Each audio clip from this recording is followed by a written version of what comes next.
बार बार सिंध हुकूमत आपसे इल्तिजा कर रही है, आपसे रिक्वेस्ट कर रही है कि सिर्फ अपने लिए नहीं, अपने बुजुर्गों के लिए, अपने बच्चों के लिए अपने आप को आइसोलेट कीजिए, घरों पे रहिए, सोशल डिस्टेंसिंग कीजिए। सिंध में 10 साल से कम उम्र 182 बच्चे कोरोना में मुब्तला हैं। 60 साल से जायद 900 अफराद को कोरोना है। तर्जुमान सिंध हुकूमत मुर्तज़ा वहाब कहते हैं, हुकूमत बार बार घरों पर रहने की हिदायत कर रही है। घरों पर रहें और खुद को महफूज रखें।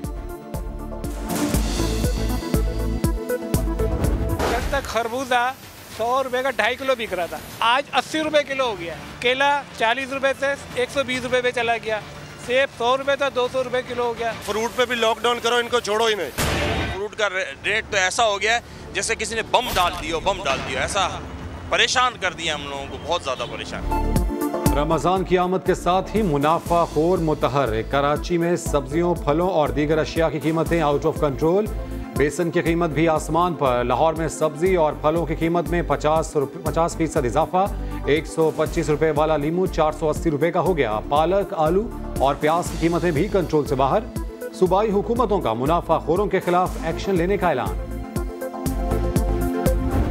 शहबाज शरीफ साहब जब आए, इन्होंने आते ही नेगेटिव पॉलिटिक्स शुरू कर दी, कंस्पायरेसी शुरू कर दी।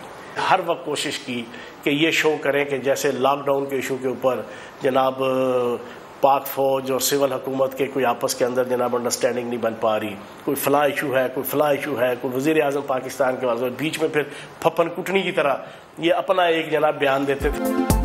और शहबाज शरीफ ने फौज और हुकूमत में इख्तलाफात पैदा करने की कोशिश की। वज़ीर इत्तलात पंजाब फयाजुल हसन चौहान का समा को इंटरव्यू में इंकशाफ। बोले, लॉकडाउन और दीगर मामलात पर शहबाज शरीफ ने मनफी किरदार अदा किया। वो हुकूमत का खात्मा करके रास्ता बनाने की गलत फहमी में है। शहबाज शरीफ वज़ीर आज़म बनने की खुशफहमी से निकल आए।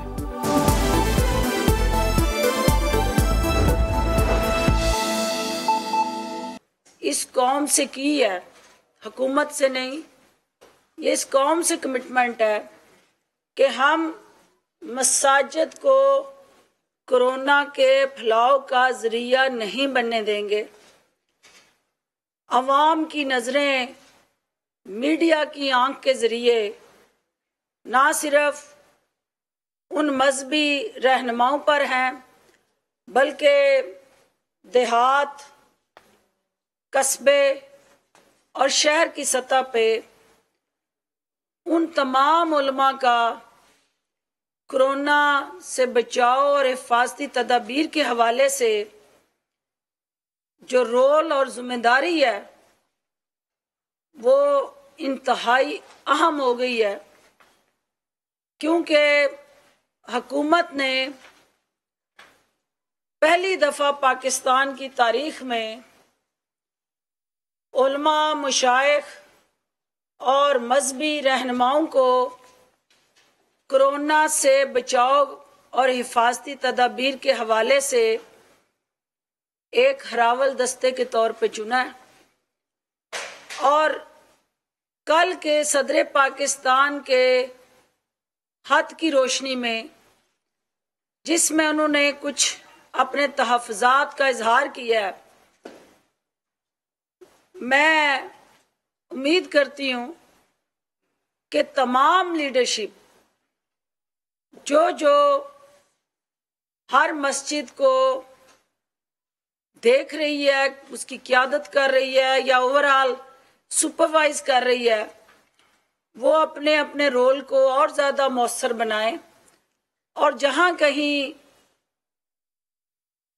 जानबूझ के नहीं, मैं कहती दानिस्ता गैर दानिस्ता कोई कमी बेशी आइडेंटिफाई हो रही है, तो उसको फिलफौर दुरुस्त किया जाए और मनोअन उस 20 नुकाती एलामिये पे अमल दरामद को यकीनी बना के कौम के अंदर जो इस वक्त परेशानी है, इज़्तिराब है, और ख़ुसूसन डॉक्टर हजरात जो मुसलसल अपने तहफ़्फ़ुज़ात का इजहार कर रहे हैं, उनकी दारसी की जाए और उनको ये अपने अमल से साबित किया जाए कि मसाजिद अल्लाह का वो घर है जहाँ हम तौबा ताइब इस्तग़फ़ार के साथ साथ इस वबा से निजात और छुटकारे के लिए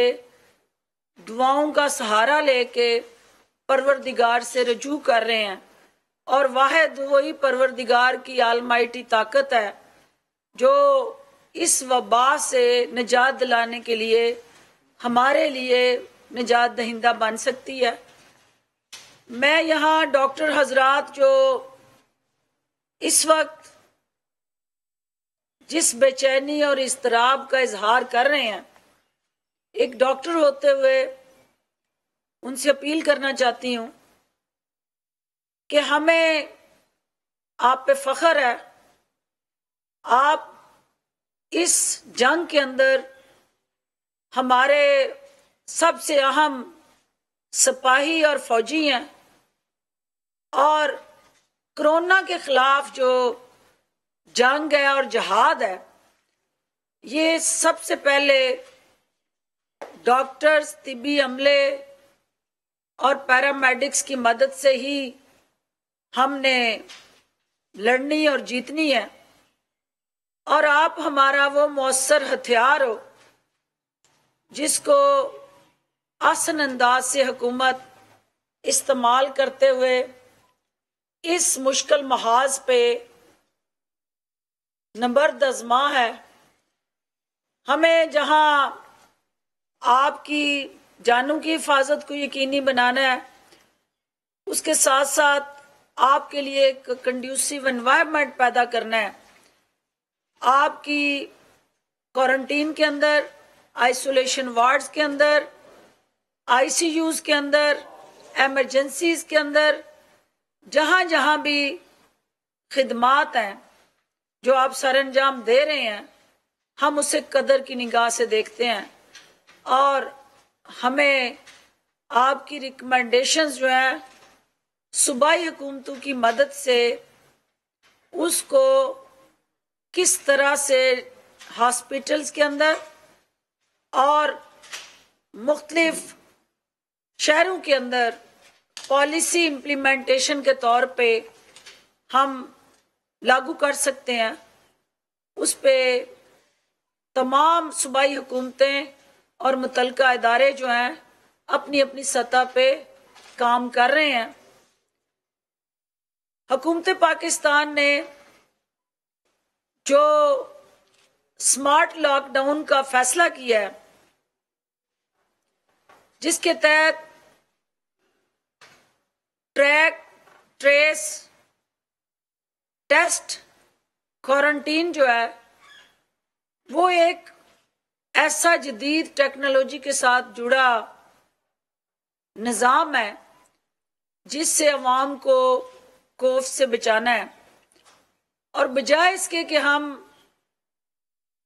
पूरे मुल्क को यकमुश्त लॉकडाउन करें, टेक्नोलॉजी के जरिए जो हमारा नेशनल सिक्योरिटी ऑपरेटर्स है उसके ज़रिए और मिनिस्ट्री इंफॉर्मेशन एंड टेक्नोलॉजी के ज़रिए ये यकीनी बनाया गया है कि हम जो सस्पेक्टेड केसेस हैं उनको टारगेट करके, ट्रेस करके उनकी टेस्टिंग करें और जो पॉजिटिव है उसको क्वारंटाइन करें, ताकि जदीद टेक्नोलॉजी की मदद से जब हम स्पॉट लोकेशन पे जाएंगे और क्लस्टर्स के ज़रिए जहां हम समझते हैं कि सस्पेक्टेड केसेस ज़्यादा हैं और उसी क्लस्टर को लॉकडाउन किया जाए और बाकी इलाका, बाकी शहर, बाकी जो आपका